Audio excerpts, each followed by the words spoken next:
Sober for Pride Month is not an easy thing, and trust me, I know that firsthand because my name is Julius and I've been sober for almost 2 years and 8 months.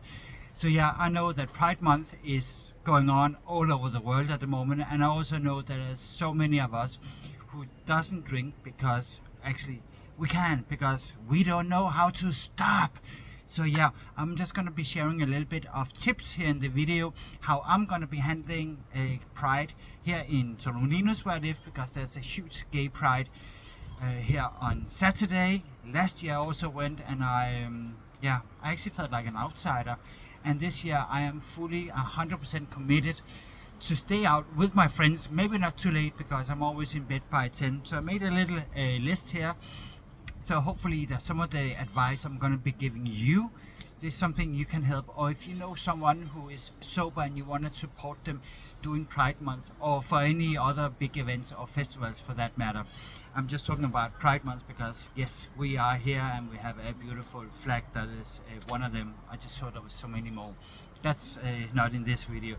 So yeah, being sober for Pride can be a bit of a challenge, because I remember when I was drinking, Pride Month or the week was absolutely the most brilliant, beautiful idea, just to get wasted every single night and no one would judge you. And now that is not a possibility anymore, because I don't want to ruin my sobriety. You know, I'm coming up to 1,000 days next week, so I will make a video about that. So make sure you like and subscribe to my channel so you stay up to date. But yeah, we're talking about Pride.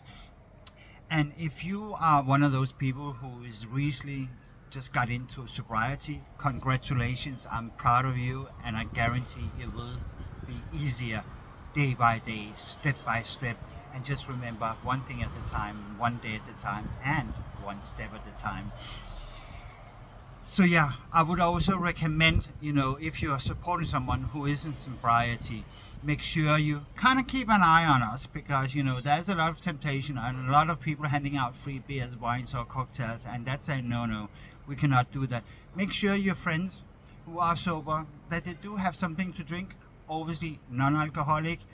And yes, I do get tired of drinking sparkling water all day long or drinking Coca-Cola. I also want something fun and exciting. So maybe if you can be a bit more creative, I really appreciate it. My favorite drink right now is ginger ale, or just give me a juice, you know, cranberry juice, apple juice. That's also amazing. Just don't give me water just because I can't drink. And non-alcoholic drinks doesn't work for me. It still triggers something. So no, I don't want a non-alcoholic beer. It doesn't work for me, at least. Another thing I want to mention to you guys that is like me, going to Pride as sober, make sure you have an exit plan.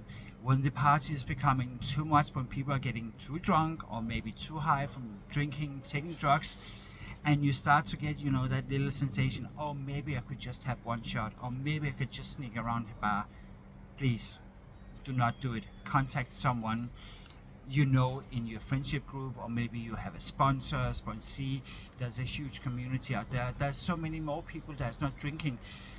And what I found out in the beginning of my sobriety, I was very open about it, and as you know here, I'm making videos about it also, and people are being so supportive all the time. So just be open. If you meet some new crowd of friends, just say hey. If you say hey, do you want to drink? I'll go to the bar, or we have something in the back. Just say hey, I'm not drinking because I'm actually in AA, and the support I am getting, and people sometimes looking a little bit too much after me, like, are you okay? And I'm like, just leave me alone. I'm not 5, I'm 50. So, you know, also don't be overprotective, but definitely have an exit plan when it's getting too much and you are thinking, maybe I should have a drink. Or my escape plan is always, I have to go home and feed my cats, which is also true. I do go home and feed my cat, or make sure they have food before I actually head out. So yeah, the exit plan is very important, or someone you can call. And as always, if any of you, you know, want to know a bit more about going into sobriety, if you're thinking about you have an alcohol problem, well, you know, reach out. I'm happy to have a call with you. There will be some links in the description here below where you can contact me, read more about me, how I help people with therapy, and stress and anxiety. So yeah, just want to wish you all a very beautiful and amazing Pride. And you know what? Just stay strong, and you can do it. And it's one thing at a time, one step at a time, one day at a time. And we are going to be doing just brilliant. So yeah, have a good, happy Pride all over the world. I'm flying here from Torremolinos in Spain, close to Malaga. So have a great day, beautiful day, and love you all, guys, and stay safe. Ciao.